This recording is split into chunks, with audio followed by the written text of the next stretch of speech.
You ask Tiger to solve. This deals with linear equations with one unknown. The final result is y equals 3. Let's solve it step by step. Group all y terms on the left side of the equation. Add 7y to both sides. Group like terms.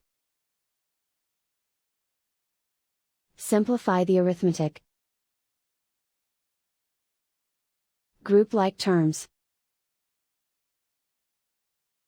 Simplify the arithmetic. Group all constants on the right side of the equation. Subtract 2 from both sides. Simplify the arithmetic.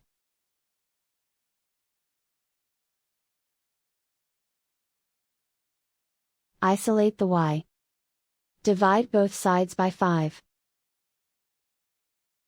Simplify the fraction.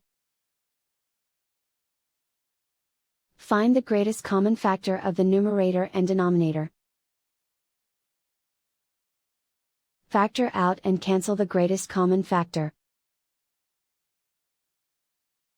And so the final result is y equals 3.